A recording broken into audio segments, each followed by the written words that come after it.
Ya, selamat berjumpa kembali dalam The Headlines. Kali ini kami akan mengangkat topik demam pemilihan presiden. Dan untuk membahasnya, kami telah mengundang Bara Hasibuan, juru bicara tim pemenangan Prabowo Subianto Hatta Rajasa yang juga ketua DPP PAN. Dan Effendi Simbolon, tim kampanye dari Joko Widodo Yusuf Kala.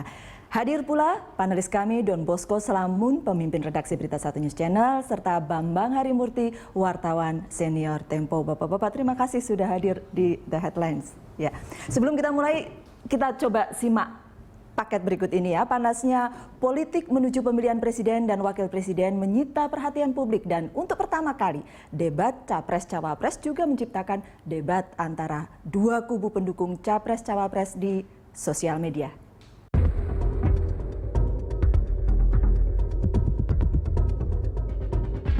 Debat Capres-Cawapres putaran pertama membetot perhatian publik. Sebagai calon pemilih, mereka ingin diyakinkan apa yang ditawarkan kedua pasangan untuk menyelesaikan sejumlah persoalan. Pemerintah yang bersih sama dengan demokrasi adalah syarat mutlak bagi tujuan akhir kita, yaitu Indonesia yang berdaulat bersatu, adil makmur, dan yang bisa memberi kesejahteraan pada rakyat. Menurut kami yang paling penting, parpol harus berani merombak. Ada pola rekrutmen politik yang baru di parpol kita. Sehingga jelas siapa yang terbaik itulah yang diajukan. Riuhnya debat Capres-Cawapres tidak hanya memanaskan Balai Sarbini Jakarta, namun juga di media sosial, tempat warga menyampaikan pendapat, dukungan, hingga beradu argumentasi tentang siapa yang layak memimpin negeri ini 5 tahun mendatang. Politika Wave, lembaga survei yang memantau percakapan di media sosial, mencatat serunya percakapan warga di dunia maya. Saat Jokowi JK dan Prabowo Hatta berdebat, hashtag Presiden nomor 2 menjadi yang paling banyak diperbincangkan. Lebih dari 47.000 percakapan. Sementara hashtag Pilihanku 1, 16 ribuan percakapan. Sedangkan di Facebook, Prabowo Hatta diperbincangkan lebih banyak ketimbang Jokowi JK. Inilah demokrasi online yang digedorkan kemajuan teknologi informasi. Pengguna internet di negeri kita ditaksir mencapai 63 juta orang. 95%-nya mengakses media sosial. Bahkan diprediksi 53 juta pemilih di Pilpres adalah pemilih pemula dan muda. Iya, Bang Don dan Mas Bambang ini ya, dua-duanya yang mengamati bagaimana media dan kemudian sosial media begitu kuat di pemilihan presiden kali ini. Orang bilang sangat luar biasa dan ini betul-betul pertama kalinya, Bang Don. Iya dong, ini ada demam Pilpres dan ada demam Piala bola. Dunia. Ini menarik dan kita akan lihat hari ini front page media adalah Piala Dunia dan tetap Pilpres. Dan akan sangat menarik, kita lihat mungkin minggu depan akan tetap sama begitu. Tapi yang menarik adalah bahwa provokatornya memang banyak sehingga semua orang jadi demam. Saya sebut provokator tanda kutip, Mas. Kita media mainstream, lalu kemudian sosial media, lalu kemudian ada juga lembaga survei yang kemudian membuat hasil-hasil survei yang satu sama lain bertentangan tentang hal yang sama. Saya kira itu yang kemudian menjadi makin panas dan makin demam kita. Mas Bambang. Ya, saya kira belum pernah barangkali ya dalam sejarah politik Indonesia ada satu pemilihan presiden yang begitu bergairah ya. Saya kira dan begitu banyak wacana di antara masyarakat dan ada sesuatu yang membanggakan sih walaupun kadang-kadang saling bully-membuli gitu ya tapi mereka relatif semuanya berjalan sampai sekarang dengan damai dan mudah-mudahan bertahan. Dan ini merupakan pendidikan politik yang sangat baik bagi masyarakat menurut saya. Mereka jadi belajar apa sih bedanya kampanye negatif sama kampanye hitam. Ya, kapan sih boleh santun tidak santun. Ini menjadi satu diskusi yang paling besar dampaknya terutama anak-anak muda yang selama ini nggak pernah tertarik politik jadi ikut bergairah untuk turut di dalam pesta demokrasi ini. Iya. Jadi memang begini kan, ini kita dalam beberapa tahun terakhir ini mengalami yang dinamakan dengan the social media revolution, ya.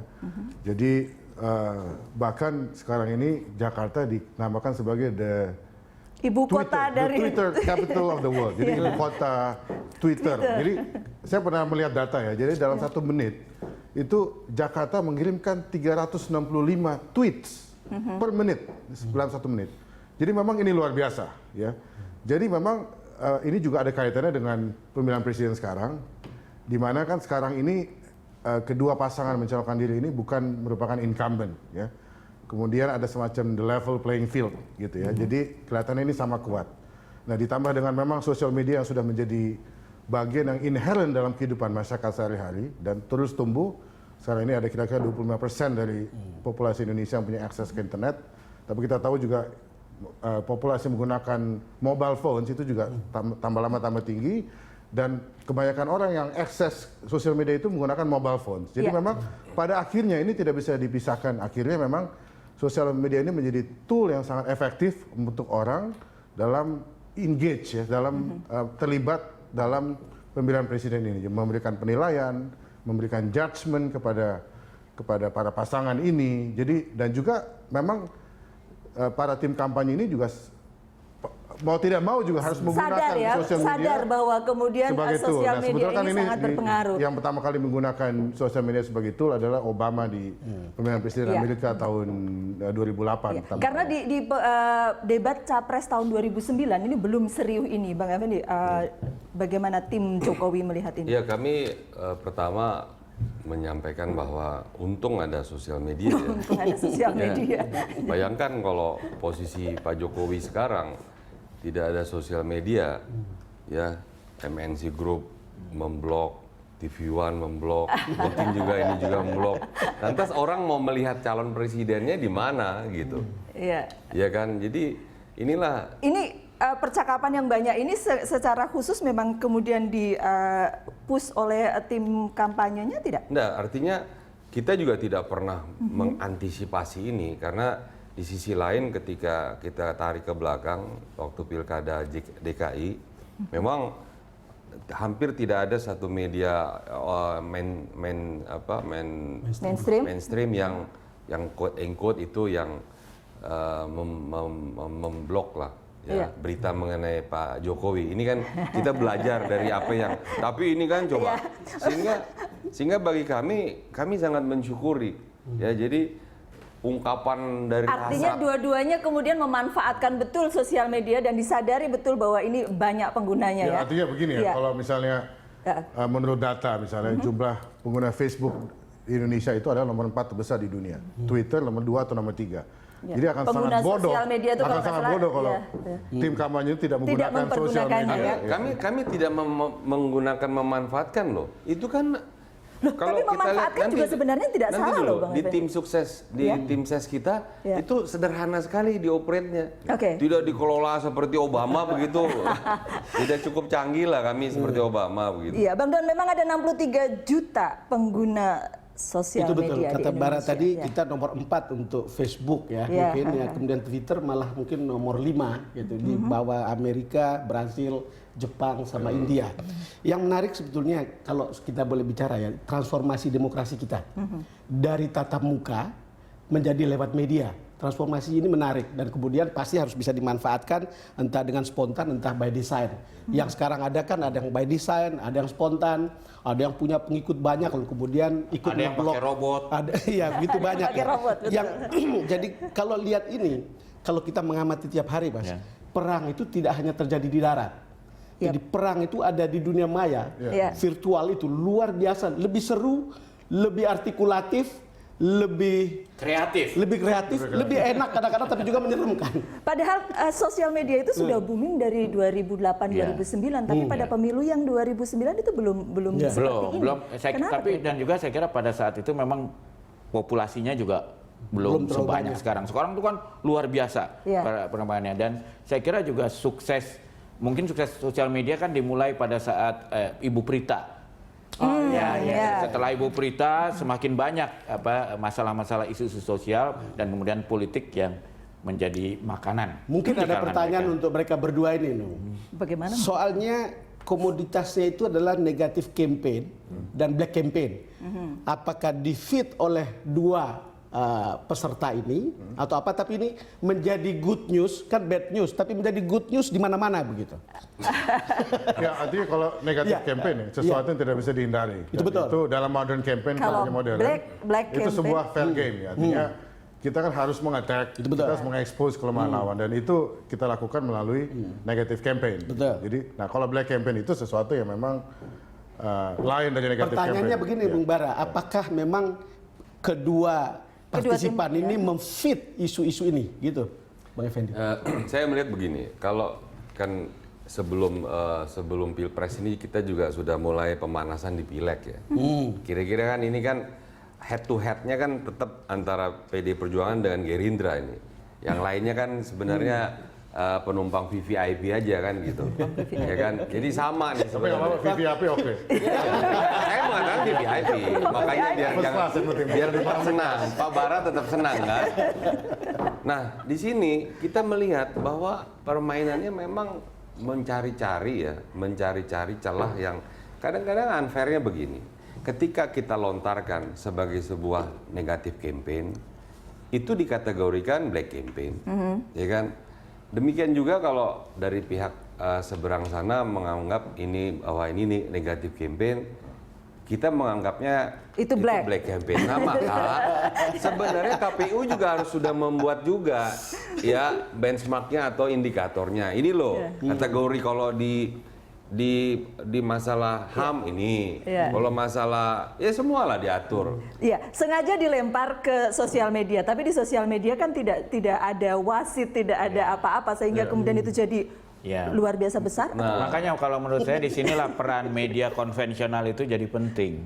Penyeimbang. Seharusnya kan media konvensional itu menjadi tempat masyarakat mencari kalau ada informasi ini benar nggak sih? Kalau ada, ya. Sebenarnya itu seperti apa? Jadi sebetulnya memang media konvensional harusnya bereaksi. Kalau ada tuduhan seperti ini dipercaya banyak orang, dia harus turunkan tim investigasi, mengklarifikasi ini benar atau enggak. Ada benarnya yang mana, benarnya yang Sayang, tidaknya Mas, mana. ada juga media-media yang Di sini kalau saya terus kira-kira gimana? problemnya bukan di media sosial. Kalau media sosial itu memang begitulah alamnya. Menurut saya problem kita di Indonesia Rimba itu belantara gitu media konvensional dan media yang menggunakan frekuensi publik.